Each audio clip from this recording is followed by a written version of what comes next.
8h32 et vous êtes bien sur RMC et BFM TV. Bonjour Dominique Schelcher. Bonjour Apolline de Malherbe. Merci d'être mon invité ce matin. Vous êtes le PDG de Coopérative U. Ce sont tous ces magasins U, 1700 magasins, parmi lesquels les Hyper U, les Super U. Vous avez 73 000 collaborateurs. Vous êtes d'ailleurs vous-même à la tête de votre propre magasin. Il est à Fessenheim et vous y serez dans quelques heures puisque vous Absolument. y êtes le vendredi.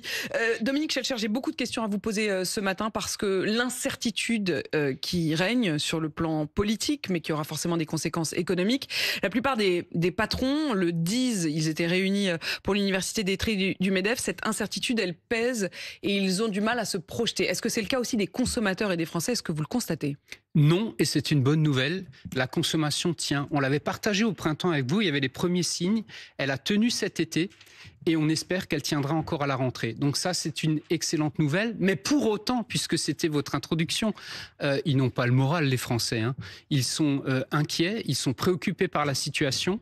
Ils ne sont incapables de se projeter dans l'avenir. Et ça, ils le disent très facilement quand on discute. Ils sont inquiets pour eux, pour leurs enfants. Qu'est-ce qui va se passer demain? Comment on va traiter les problèmes actuels? Mais pour autant, ils consomment. On avait eu des moments, et vous nous l'aviez expliqué à ce même micro, de déconsommation où tout le monde se serrait la ceinture, où ils renonçaient à un certain nombre de produits. Aujourd'hui, vous avez quand même le sentiment que les Français ont dépassé ce moment-là? Pas encore. Je m'explique. Ils consomment, donc c'est un tout petit peu, c'est pas non plus l'explosion, mais c'est meilleur que l'année dernière, mais toujours meilleur avec que l'année dernière à la même époque. On progresse par rapport à l'année dernière, qui était difficile l'année 2024, mais toujours avec des arbitrages. Un arbitrage de cet été dont m'ont parlé beaucoup de collègues, c'est malheureusement au détriment de la restauration. La restauration sur les côtes, par exemple, c'est moins 20 à moins 30% de fréquentation. Et à contrario, les gens sont venus dans nos magasins pour acheter le pique-nique qu'on est allé faire sur la plage, beaucoup, pour le repas dans la location. Ça s'est plutôt passé comme ça. Donc les arbitrages continuent et le non-alimentaire reste de toute façon très difficile. La déconsommation, pour vous, c'est un mot du passé? C'est une consommation lucide. Voilà, avec encore des choix, et les gens restent dans le choc inflationniste dans leur tête. En province, dans les campagnes, quand vous discutez avec les gens, ils n'ont pas passé le cap. La vie est aujourd'hui malheureusement plus chère. Bien qu'il y ait des prix qui baissent, la vie est plus chère. Et donc, pour beaucoup de gens, c'est difficile. Je vous redonne ce chiffre. Pour un quart des Français, c'est difficile dès le 16 du mois. N'oublions pas ces réalités. N'oublions pas ces réalités. Continuons à parler du pouvoir d'achat qui reste le sujet d'attention numéro 1 des Français. Le pouvoir d'achat, la question aussi de la manière de se projeter et la rentrée, notamment la rentrée scolaire, la rentrée tout court où on doit remplir le frigidaire. Il y a aujourd'hui des prix qui baissent, c'est-à-dire je vous ai tant reçu dans des périodes où on scrutait la hausse des prix. Vous affirmez, chiffre à la clé, que les produits et les fournitures scolaires ont baissé de 2%? Les fournitures scolaires étaient montées au plus haut en 2023. Au cœur de la crise inflationniste, quand il était difficile d'importer des produits, par exemple. Depuis, ça baisse. Et cette année, c'est d'au moins 2% dans les rayons. Et sans compter les différentes opérations, chez U, notre tradition maintenant bien installée depuis plusieurs années, ce sont les prix coûtants, une série de produits du quotidien sur lesquels on ne prend plus de marge et qui ont un grand succès. Donc, des prix en baisse, plus des opérations commerciales, les Français ne s'y trompent pas et ont fait des bons achats de rentrée des classes. Il y a certains de vos concurrents, hier c'était Leclerc, mais désormais c'est Lidl ou Aldi, qui vendent des baguettes à 29 centimes. Vous faites ça, vous? Non, on ne va pas rentrer dans la guerre de la baguette. C'est un faux combat. C'est un coup de com' pour la rentrée. Je m'explique. Bien sûr qu'on a dans nos magasins une offre de baguettes à prix bas, accessible pour une partie de la clientèle. On en a besoin, ça fait partie de l'offre.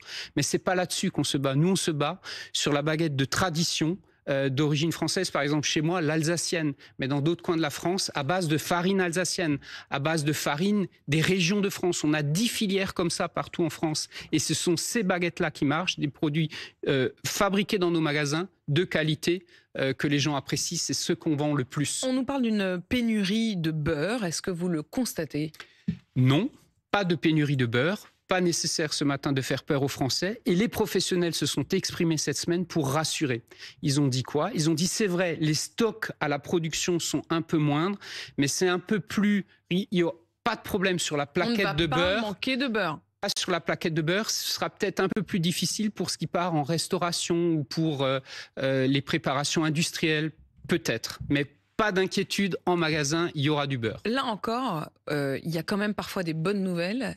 Sur la question du prix du carburant, longtemps je vous ai reçu, chacun là aussi scrutait la hausse du prix du carburant à la pompe. Il y avait ces moments de grande inquiétude pour les Français et d'ailleurs de grande colère. Ça Oui, fait partie aussi de ce absolument. qui a alimenté une forme de grand découragement et de colère. Aujourd'hui, les carburants restent stables et plutôt bas. Et plutôt bas, on est au plus bas depuis janvier 2023, donc c'est bon signe.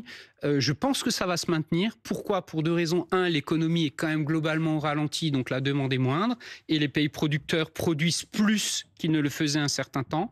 Donc, sauf rebondissement de géopolitique, je pense que cette tendance peut tenir. Votre concurrent, Leclerc, fait une opération à prix coûtant là ce week-end pour les week-ends de rentrée. Ce sera De votre cas nombreux aussi magasins U en face répondront à prix coûtant, bien sûr, Il y également. aura donc des opérations prix coûtant. Dans des retour, magasins pour le retour. On en a fait vacances. cet été, et puis un certain nombre de collègues seront au rendez-vous ce week-end. Je parlais à l'instant de la colère qui avait pu gronder, et notamment les Gilets jaunes, c'était au départ aussi sur les questions des carburants. Il y a ce mouvement, bloquons tout, le 10 septembre prochain. Est-ce que vous le redoutez? Est-ce que vous redoutez que certains de vos magasins puissent même être pris pour cible? Écoutez, moi je comprends la colère de certains, même un certain nombre d'arguments que je peux partager. Lesquels? Que je peux partager. Ben, sur le coût de la dette, quelles mesures on prend pour réduire cette dette, les dépenses publiques, bien sûr. Mais est-ce que ça veut dire que vous, Dominique Schelcher, la question de la suppression de 2 jours fériés, de ce que vous observez avec vos 73 000 collaborateurs, vous auriez été pour ou contre? Mais c'est un chiffon rouge. Et les conditions d'acceptabilité de la suppression de ces 2 jours ne sont pas réunies du tout. J'en ai beaucoup parlé cet été sur le terrain, avec des collaborateurs, avec des clients. Les gens ne sont pas prêts à accepter cela. Pourquoi? Parce qu'ils ont le sentiment que c'est un symbole, mais qu'il n'y a pas d'autres symboles en face. Les gens disent quoi? On comprend que la situation est difficile, on comprend que tout le monde doit faire des efforts. Mais là, on a l'impression, dans les mesures proposées pour l'instant et qu'il faut retravailler, qu'il faut que ce soit plus équilibré. Et donc, dans ce contexte-là, ils disent non. Et je vais rajouter un autre argument. En France, depuis des années, il y a une phrase que les gens ont en tête, travailler plus pour gagner plus. Et là, on leur dit, vous allez travailler plus, 2 jours en plus, mais vous ne gagnerez pas plus. Mais les gens ne comprennent pas. Donc, pour l'instant, ça, il n'y a pas l'acceptabilité pour. Dominique Schelcher, cette question donc d'une forme de colère qui pourrait s'exprimer notamment à l'occasion de la journée du 10 septembre. Vous avez été mandaté par le ministère de la Ville et le ministère du Commerce pour faire une étude, un rapport sur le commerce dans les centres-villes, sur la question du dynamisme et des commerces de proximité dans les quartiers prioritaires. Vous avez commencé ce rapport, qu'est-ce que vous observez? Alors tout d'abord, il y a en France ce que j'appelle une décommercialisation. Elle est très importante. Ça veut dire quoi? Il y a 10% de vacances des locaux en centre-ville. On le voit quand on circule. Bail à céder. Des bails à céder, voilà. C'est horrible pour un cœur de ville. C'est 10% en moyenne. C'est 15% dans les quartiers prioritaires de la ville. Les quartiers, on va dire, les plus difficiles, c'est 15%. Ça, c'est un premier phénomène. Mais il y a un deuxième phénomène dans la décommercialisation, c'est que même dans notre métier, il y a aujourd'hui quelques magasins qui ferment. Il y a des mètres carrés que certains de mes confrères ferment parce que les magasins sont parfois trop grands, on les réduit. Donc aujourd'hui, il y a une décommercialisation. Par contre, j'étais hier en déplacement avec mes 2 co-rapporteurs que je tiens à citer, Frédéric Macarez, la maire de Saint-Quentin dans le Nord, et Antoine Saint-Oyen, le directeur de la Banque des Territoires. On est 3 à travailler sur ce. Avec chacun des profils très différents. C'est ça que je trouve très intéressant dans l'observation que vous allez faire de la complémentaire. Et c'est ce qu'ont voulu les ministres Méadel et Louwagie. Et hier, on était à Toulon, on était à Hyères, où la vacance est moindre, où il y a un travail considérable qui a été fait cette année. Comment ils ont fait? Une volonté politique locale incroyable, une détermination pour sortir le centre de Toulon de l'image de Chicago qu'elle avait il y a 25 ans, 30 ans. Ils ont réussi. Le cœur de ville était magnifique hier, avec une offre commerciale variée. Mais c'est-à-dire quoi? Ils ont mis la main à la poche? Une volonté. 2, un acteur public, une société d'aménagement qui a racheté des immeubles entiers, qui les a restructurés, qui a fait des beaux logements aux étages et réhabilité des locaux au rez-de-chaussée, et ensuite avec des acteurs privés qui ensuite louent, commercialisent, etc. Quand il y a une volonté, quand tout le monde se parle dans une bonne entente, comme c'était le cas là hier, ça marche. Pardon, c'est ça quand marche. même un petit peu cocasse de demander à un patron de super, hyper, très grande surface de s'intéresser au cœur de ville. Est-ce que vous n'estimez pas, vous, les patrons de ces très grandes surfaces d'extérieur de ville, pour le coup de périphérie de ville, d'avoir une responsabilité sur la mort des quartiers centraux? Mais probablement pourquoi j'ai été sollicité, parce que U est multiformat. On est capable effectivement de faire des hypermarchés de taille moyenne de 6000 m², mais aussi des petits magasins. J'étais hier à Hyères, centre-ville de Hyères, dans un petit utile, notre enseigne, de 110 m². 550 clients par jour. Donc, on est capable de tout faire. Et Apolline de Malherbe, je voudrais quand même rappeler quelque chose. C'est pas la grande distribution qui a décidé du jour au lendemain d'implanter des magasins en périphérie comme ça. On a suivi les clients. À un moment, les gens sont équipés de voitures. Ils ont eu envie de pavillons. Ils ont quitté le centre-ville. Même les administrations ont quitté. Et nous, on a suivi le mouvement. Et est-ce qu'aujourd'hui, le mouvement est en train de s'inverser? Absolument, il est en train de s'inverser. Et avant-hier, mercredi, j'ai inauguré à Nice avec Christian Estrosi et mes collègues du Sud un superbe magasin de 2300 m² dans un quartier de Nice. Au cœur de la ville. Au cœur de la ville, près de l'aéroport. Est-ce que ça veut dire, et vous le disiez à l'instant, vous disiez il y a certains de mes collègues qui ferment des mètres carrés. Est-ce que ça veut dire que l'ère des hypermarchés est révolue? Absolument. Les clients ne sont plus fans, alors ils marchent encore, mais sont plus fans de ces grandes surfaces. Et effectivement, il y a chez un certain nombre des confrères des remises en cause, à juste titre, que je comprends parfaitement. 73 000 collaborateurs, combien en arrêt maladie? Alors, je n'ai pas le taux là, mais je sais que c'est meilleur. L'absentéisme est meilleur que ces derniers temps, mais c'est un sujet, effectivement, pour tout employeur. Est-ce que c'est un sujet pour tout employeur? Vous avez peut-être entendu cette campagne qui a été lancée à la fois à la télévision, à la radio, dans les journaux, par le ministère de la Santé, avec deux Français qui se parlent, et l'un qui dit « Ah bah là, je suis crevé, je vais me mettre en arrêt ». Et l'autre qui lui dit bah tu vas te mettre en arrêt, mais c'est pas toi qui décide de te mettre en arrêt, c'est le médecin. Est-ce que cette campagne vous frappe, et est-ce qu'effectivement c'est une problématique à laquelle vous êtes confronté dans vos magasins? Se mettre en arrêt, est-ce que ça vous paraît stigmatiser certains Français, ou au contraire pointer du doigt une réalité?